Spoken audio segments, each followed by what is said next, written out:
मैं किसी बाप से डरने वाला नहीं हूं। अचानक देश के प्रधानमंत्री की जबान अपनी ओरिजिनल जबान पे आ गई कि सबका साथ, सबका विकास, सबका विश्वास की बातें करते थे। नरेंद्र मोदी गारंटी, मोदी की गारंटी की बात करते हैं। मोदी की एक ही गारंटी है, वो है मुसलमानों से नफरत। एक ही गारंटी है। मोदी की दूसरी गारंटी है कि मैं भारत के संविधान को बदलूंगा, कि भारत के 17 करोड़ मुसलमान घुसपैठी है और भारत के मुसलमान ज्यादा बच्चे पैदा करते हैं और भारत के मुसलमानों को हमारी हिंदू माँ और बहनों का मंगल सूत्र छीन कर उनको दिया जाएगा।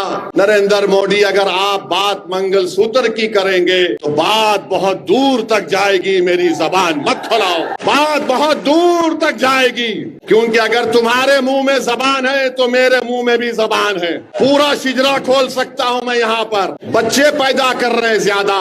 मोदी जी, आपके 6 भाई है नहीं है, बताइए हमको। अमित शाह की 6 बहनें हैं। हाँ, अच्छा, जो आरएसएस के गोलवालकर है, मैं सुना कि उनके 9-10 भाई बहन थे। मोदी जी, कभी अपने गिरबान में झांक कर भी तो देख लो।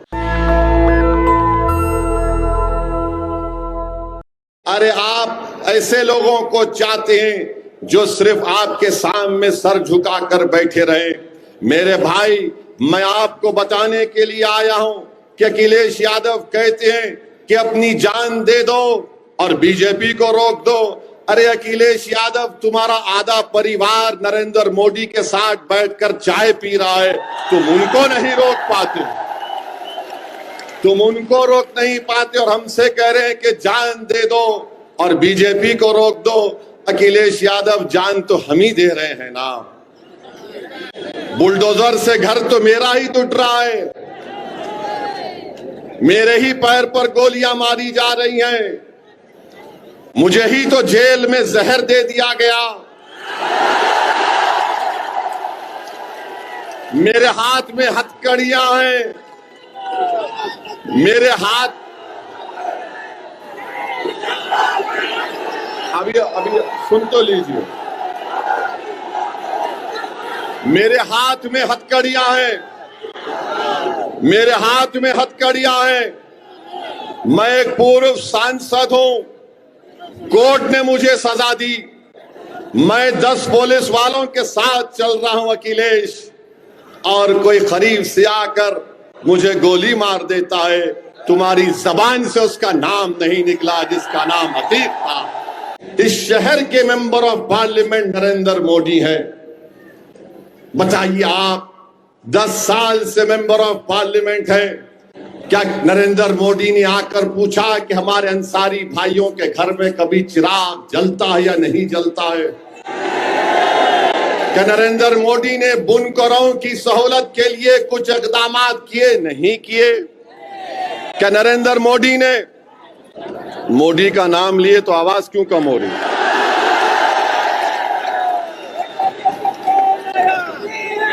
मेरे अजीज दोस्तों और बुजुर्गों, प्रधानमंत्री हैं, बुनकरों का बिजली की कीमत कम नहीं होती।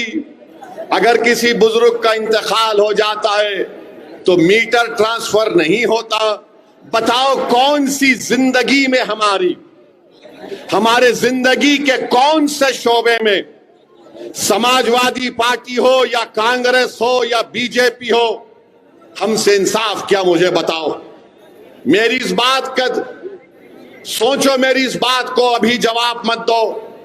तुम जब अपने घर को जाओगे, अपने बुजुर्गों के सामने बैठकर पूछो कि एक दीवाना शेरवानी पहनकर आया था, जिसके सर पर टोपी थी, वो ये सवाल हमसे करके चला गया कि हमारी जिंदगी के कौन से शोबे में हमको इज्जत मिली, हमसे इंसाफ मिला, हमारे बच्चों को स्कूल की तालीम मिली।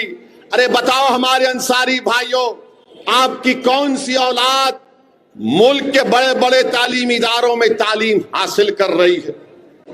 मुझे बताया गया कि 50% आप लोग यहां से निकलकर हिंदुस्तान के कोने कोने में, मुंबई शहर, बड़े बड़े शहरों में जा चुके हैं। ये इसलिए हो रहा है क्योंकि आप इन लोगों को छोड़ना नहीं चाह रहे हैं। जो आपको दिखाकर आपका वोट लेकर सत्ता में तो आ जाते हैं, मुख्यमंत्री तो बन जाते हैं, विधायक बन जाते, सांसद बन जाते, पार्षद बन जाते, मेयर बन जाते, मगर आपकी जिंदगियों में कोई तब्दीली नहीं आती। मेरे अजीज दोस्तों और बुजुर्गों, जिंदगी में तब्दीली कब आएगी? जब आप सिर्फ वोट डालने वाले नहीं, वोट लेने वाले बनेंगे। मैं पहले भी कह चुका हूं, आज भी कह रहा हूं, मैं उत्तर प्रदेश को इसलिए नहीं आ रहा हूं कि मैं अपने आप को यहां पर मजबूत कर सकूं। मैं उत्तर प्रदेश या बिहार या भारत के कोने कोने में इसलिए नहीं जाता हूं ताकि कोई मेरी मकबूलियत में इजाफा हो सके। मैं भारत के कोने कोने में इसलिए नहीं जाता हूं कि मेरी अना को तस्कीन पहुंचे। अरे मैं इसलिए जाता हूं कि अल्लाह ने मुझे एक मुकाम दिया है। मेरी जिंदगी का चिराग कब खत्म हो जाए मुझे पता नहीं है, मगर मैं अपनी खबर में जाने से पहले ये कोशिश कर रहा हूं कि तुम नेता बनो, तुम लीडर बनो, तुम कायद बनो, तुम मेंबर ऑफ पार्लियामेंट बनो, तुम ताकतवर बनो, ताकि तुम्हारे इन बच्चों का मुस्तकबिल अच्छा हो सके। मेरे भाई, मैं आपके थालियों का कभी मोहताज नहीं था। मैं आपसे नहीं कह रहा हूं कि मैं तकरीर इसलिए कर रहा हूं कि तुम्हारी थालियों को सुनकर मुझे खुशी मिलेगी। मेरे भाई, मैं ये थालियां सुन सुनकर मेरे कान पक चुके हैं। तुम्हारे जज्बाती नारे सुन सुनकर मेरे कान पक चुके हैं। मैं सिर्फ तुमसे यह बताने आया हूं कि तुम थाली मत बजाओ, तुम सिर्फ इस उंगली से वोट डालो पीडीएम को। यही हमारी ताकत का मजाहरा होगा, यही हमारी ताकत का मजाहरा होगा। तो मुत्तहिदा तौर पर अपने वोट का इस्तेमाल करिए। ये तमाम सियासी पार्टियां हैं, समाजवादी है, बहुत सी पार्टियां हैं, मगर आपने क्या हासिल किया बताइए। आप उत्तर प्रदेश में सबसे ज्यादा जेलों में कौन है? दलित समाज है, आदिवासी समाज है, पिछड़ा समाज है, मुसलमान है। आप बताइए अजीज दोस्तों और बुजुर्गों, मैं मुख्तार अंसारी का नाम लेकर कह रहा हूं, मैं किसी बाप से डरने वाला नहीं हूं। जमहूरियत के दायरे में रहकर कह रहा हूं कि मुख्तार अंसारी एक इंसान था। मुख्तार अंसारी एक इंसान था, जुडिशियल कस्टडी में था, जहर देकर मार दिया। वो शहीद है, वो शहीद है। और शहीदों के बारे में कहा गया कि उनको मुर्दा कभी मत कहो, वो जिंदा है, उनको ग़िज़ा मिलती है। मगर उनको बचाने की जिम्मेदारी बीजेपी की सरकार की थी, उनको बचाने की जिम्मेदारी बीजेपी की सरकार की थी और उसमें नाकाम साबित हुए। जिम्मेदारी उनकी है। याद रखो, इख्तिदार किसी के पास नहीं रहता मेरे भाई। अगर इख्तिदार किसी के पास रहता तो फिर भारत में इतने बड़े बड़े राजाओं बादशाहों के महल आज वीरान क्यों पड़े हैं? वो पूरे महल वीरान पड़े हैं, खंडर में तब्दील हो गए। कोई उनकी तरफ नजर उठाकर नहीं देखता। कुदरत ये बता रही है कि देखो, ये किसी वक्त में ये खंडर बड़ी आलीशान इमारत थी, मगर इख्तिदार किसी के पास रहने वाला नहीं है। इख्तिदार सबके पास से जाएगा और जो जुल्म करेगा कुदरत उससे बहुत जल्दी इख्तिदार छीन लेती है, उसको रुसवा करती है इंशाअल्लाह ताला। और जो मजलूमों का साथ नहीं देता, जो लोगों की जाने लेता है, अरे एक दिन आएगा सब चले जाएंगे इस दुनिया से। मेरे अजीज दोस्तों और बुजुर्गों, दूसरी तीसरी अहम बात हम आपसे अर्ज करना चाह रहे कि पार्लियामेंट का चुनाव चल रहा, अचानक देश के प्रधानमंत्री की जबान अपनी ओरिजिनल जबान पे आ गई। ओरिजिनल जबान पर आ गए। बेवकूफ बना रहे थे सारी दुनिया को और भारत के गरीबों को। बेवकूफ बना रहे थे भारत के हमारे अक्सरती तबके के हमारे भाइयों और बहनों को। नरेंद्र मोदी पार्लियामेंट के अंदर, पार्लियामेंट के बाहर कह रहे थे कि सबका साथ, सबका विकास, सबका विश्वास की बातें करते थे, मगर राजस्थान जब पहुंचे तो नरेंद्र मोदी की जबान से जो भाषण निकला उसको हरगिज हरगिज गर्मी की वजह से नहीं निकला, वो उनकी सोच की वजह से निकला। जो वो सोचते हैं वो उनकी जबान पर आ ही गया। 2002 से नरेंद्र मोदी जो भाषण दे रहे हैं, हम 2024 तक आ गए। नरेंद्र मोदी गारंटी, मोदी की गारंटी की बात करते हैं। मेरे अजीज दोस्तों और बुजुर्गों, मोदी की एक ही गारंटी है, वो है मुसलमानों से नफरत। एक ही गारंटी है। मोदी की दूसरी गारंटी है कि मैं भारत के संविधान को बदलूंगा, क्योंकि जो संविधान बाबा साहेब अम्बेडकर ने बनाया, मोदी उसको बदलना चाहते हैं।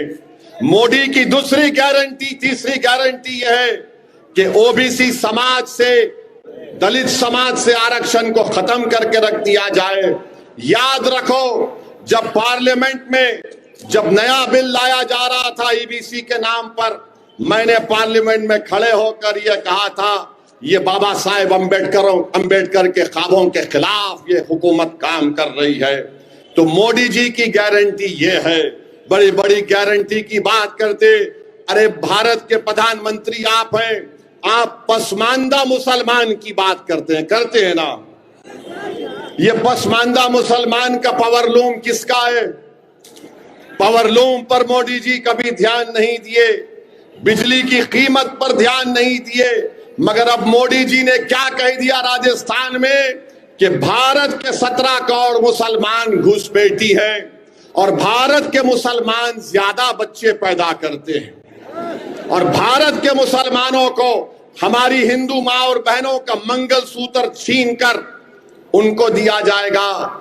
नरेंद्र मोदी, अगर आप बात मंगलसूत्र की करेंगे तो बात बहुत दूर तक जाएगी। मेरी जबान मत खुलाओ, बात बहुत दूर तक जाएगी, क्योंकि अगर तुम्हारे मुंह में जबान है तो मेरे मुंह में भी जबान है। पूरा शिजरा खोल सकता हूं मैं यहां पर, मगर एहतराम और अदब के दायरे में रहकर कह रहा हूं। अब आप, मैं पूछना चाह रहा हूं, इस बनारस की सरजमीन में खड़े होकर, क्या बिस्मिल्लाह खान घुसपैठी थे? बताओ, क्या आप घुसपैठी हैं? क्या आप घुसपैठी हैं? अगर घुसपैठी नहीं है तो हाथ उठाकर बताओ कम घुसपैठी नहीं है। वहां से हाथ नहीं उठ रहे, हाथ उठाइए जहां तक आवाज अल्लाह पहुंचा रहा है, और जोर से बोलिए कि हम घुसपैठी नहीं है। इस मुल्क को आजाद हमने करवाया। बोलो मेरे साथ, इस मुल्क को आजाद हमने करवाया। इस मुल्क में अंग्रेजों को हमने भगाया। इस मुल्क को अंग्रेजों के भगाने में आरएसएस का कोई रोल नहीं है।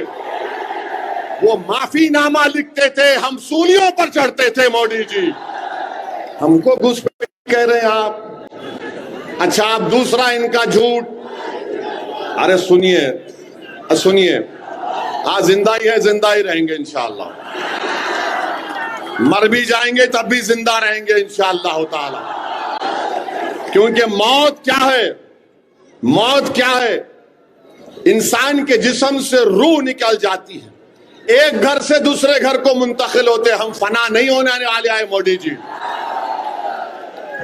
अब दूसरा इनका बात, अब सुनिए, बच्चे पैदा कर रहे हैं ज्यादा। मोदी जी, आपके 6 भाई है नहीं है? बताइए हमको। अमित शाह की 6 बहनें हैं। हाँ, अच्छा, जो आरएसएस के गोलवालकर है, मैं सुना कि उनके 9-10 भाई बहन थे। मोदी जी, कभी अपने गिरबान में झांक कर भी तो देख लो। और सच्चाई यह है कि मुस्लिम महिलाओं का फर्टिलिटी रेट, मोदी सरकार का डेटा, इंपेरिकल एविडेंस, आदादो शुमार ये कह रहे हैं कि फर्टिलिटी रेट मुस्लिम महिलाओं का गिरा है। मगर नरेंद्र मोदी जी भारत के हमारे हिंदू भाई बहनों में बैकवर्ड क्लास के भाई बहनों में, दलितों में ये बताना चाह रहे हैं ये मुसलमान बहुत बच्चे पैदा कर रहे हैं, एक दिन ये हमसे बढ़ जाएंगे आगे।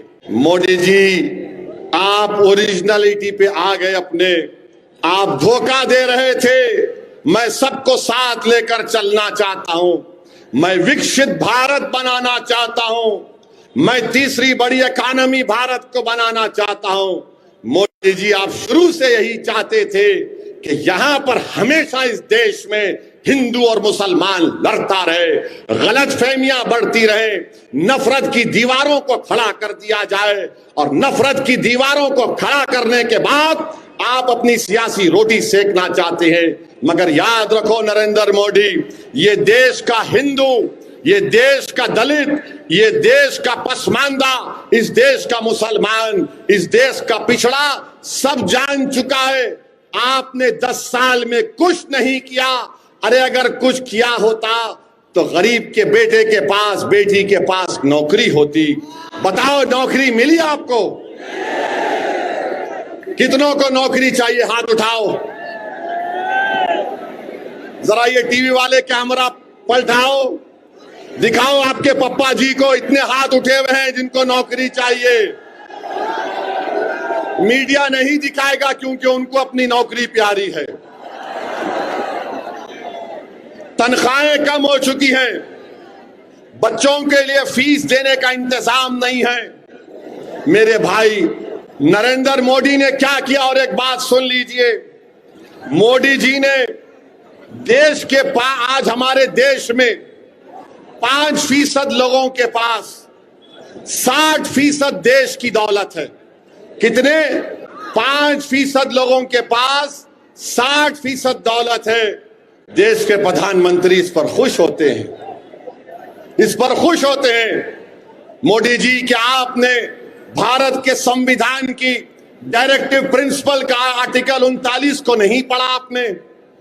हमारे संविधान जिसको बाबा साहिब अंबेडकर ने बनाया, आर्टिकल 39 ए और बी और सी कहता है कि देश की दौलत सब में बांटी जाए, देश की दौलत सब में बांटी जाए। तो मोदी जी कह रहे हैं नहीं नहीं, सब में नहीं बांटी जाएगी, जो इलेक्ट्रल बॉन्ड देगा उसी को दौलत दूंगा। आपको पता है कि मोदी जी को 8,000 करोड़ का इलेक्ट्रल बॉन्ड मिला है। कितना? 8,000 करोड़ का इलेक्ट्रल बॉन्ड। जिसने इलेक्ट्रल बॉन्ड दिया मोदी जी ने उसको कॉन्ट्रैक्ट दिया, और जो मोटा सेठ, कोई सेठ अगर किसी राजनेता को पैसे देता है तो वो अपनी मां के मरने के गम में नहीं देता, वो अपने बाप के मरने के गम में नहीं देता। वो अगर कुछ देता है तो ये कहता है कि भाई साहब आपको मैं इतना दे रहा हूं, मुझे इससे डबल ट्रिपल चाहिए। जितने लोगों ने इलेक्ट्रल बॉन्ड में बीजेपी को पैसे दिए हैं उन सबको मोदी जी ने खुश कर दिया, उन सबको कॉन्ट्रैक्ट दिया। आपको पता भी नहीं होगा कि गोश्त के नाम पर दुकानें बंद हो जाती हैं, बंद होती है ना, बीफ के नाम पर मारा जाता है। एक कंपनी का नाम अलाना कंपनी है, मोदी जी को बीफ कंपनी ने 10 करोड़ रुपए दिए, 10 करोड़ रुपए लिए, और आप मारते हैं अखलाक को, पीलू खान को। अरे कुछ तो शर्म और हया के मुजाहरे करो। बड़े बड़े कंपनियों से इलेक्ट्रल बॉन्ड ले लिए। हाँ, अखिलेश यादव को भी इलेक्ट्रल बॉन्ड मिला है, भैया को भी, इनको भी मिला है, इनको भी बॉन्ड मिला है। अच्छा, किसको नहीं मिला? मुझे नहीं मिला और हमारी बहन पल्लवी पटेल को नहीं मिला। क्यों नहीं मिला? क्योंकि ये सब बिकने तैयार थे, हम बिकने वाले नहीं हैं इंशाअल्लाह ताला। मैं भारत के गरीबों से पूछना चाह रहा हूं कि नरेंद्र मोदी को 8,000 करोड़, ममता बनर्जी को 1,300 करोड़, बीआरएस को 1,100 करोड़, कांग्रेस को शायद 1600-1700 करोड़, तो गरीब वोट दे रहा है ना, तो गरीब वोट डालने की इसकी कीमत क्या है बताओ? भारत के गरीबों, तुम इन पार्टियों को वोट तो दे रहे हो, मगर तुम्हारे वोट के नाम पर ये इतने करोड़ों रुपए हासिल कर रहे हैं और तुम्हारे नौजवान औलाद को बेरोजगार बना दे रहे हैं। तुम्हारे खानदान के लिए घर नहीं है, गरीबी तुम्हारा मुकद्दर बना के रख दिया गया। अरे तुम्हारे वोट की कीमत क्या है बताओ भारत के गरीबों? तुम गरीब ही रहोगे, तुम्हारे वोट की कीमत नहीं है, क्योंकि तुम जिसको वोट दे रहे हो वो तमाम के तमाम बिक चुके हैं, इलेक्टोरल बॉन्ड के नाम पर बिक चुके हैं। तो इसलिए हम आपसे अपील कर रहे हैं कि आप तमाम लोग पीडीएम का साथ दीजिए, अपनी क़यादत बनाइए और मुसलमान, दलित, पिछड़ा जब मिलेगा, यही लोग कमजोर हैं, इन्हीं पर जुल्म किया गया, इन्हीं को दबाया गया, इन्हीं को लूटा गया, इन्हीं को मारा गया और आपस में लड़ाया गया, इन्हीं पर गोलियां चलाई गई हैं। याद रखिए, अगर हम मिलकर काम नहीं करेंगे तो नुकसान हमारा होगा और आने वाली नस्लें हमसे पूछेंगी कि बताओ अब्बा, बताओ चाचा, आपने हमारे लिए क्या किया? तो चाचा और अब्बा ये नहीं कह सकते कि हमने अखिलेश के लिए दरी बिछाई। चाचा और अब्बा ये नहीं कह सकते कि हमने बीजेपी के खौफ में उस पार्टी का साथ दिया। हम आपसे कह रहे हैं कि डरने और घबराने की जरूरत नहीं है। आपने बरसों कांग्रेस का साथ दिया, आपने बरसों समाजवादी का साथ दिया। अरे भाई, कब तक आप इन लोगों का साथ देंगे जिन्होंने आपको कमजोर करके रख दिया, जिन्होंने आपके वोट को लेकर आपको बर्बाद कर दिया? इसीलिए हम आपसे अपील करने आए हैं कि पीडीएम के जहां जहां पार्लियामेंट उम्मीदवार रहेंगे, आप उनको अपना वोट दीजिए, एक नई तारीख पैदा करिए और एक अच्छी सियासत हम कर सके। लोग अक्सर मुझसे कहते हैं कि असदुद्दीन ओवैसी भाषण अच्छा देता है, सब अच्छा देता है। मेरे भाई, मैं भाषण भी अच्छा देता हूं, मैं खुद भी अच्छा आदमी हूं, बुरा नहीं हूं। मुझ में भी बहुत कमजोरियां हैं, इंसान हूं। मैं कोई फरिश्ता होने का दावा नहीं कर रहा हूं, मैं कोई वली और खुतुब होने का दावा नहीं कर रहा हूं। मैं ये कह रहा हूं कि मैं एक इंसान हूं। मेरे दिल और सीने में तकलीफ होती है जब मैं नाइंसाफी को देखता हूं। मैं अपनी इस तकलीफ को, इस तमाम नाइंसाफी को खत्म करने के लिए पीडीएम बनाया गया है। मेरी आप तमाम से अदबन गुजारिश है कि आप पीडीएम का साथ दीजिए। भारत की राजनीति में एक नई तारीख आपको लिखना है और मैं समझता हूं कि ये सरजमीन से, यहां से शुरुआत होगी, बनारस से, और आप और हम मिलकर एक नई सियासी तारीख को रकम करेंगे इंशाअल्लाह ताला। नेशनल दस्तक की आपसे गुजारिश है कि अगर इसको बचाना चाहते हैं तो नेशनल दस्तक को सब्सक्राइब करने के लिए रेड कलर के सब्सक्राइब बटन को दबाएं, फिर बेल आइकन की घंटी दबाएं। नेशनल दस्तक को बचाने के लिए बहुत जरूरी है कि हर खबर को शेयर करें, लाइक करें, कमेंट जरूर करें।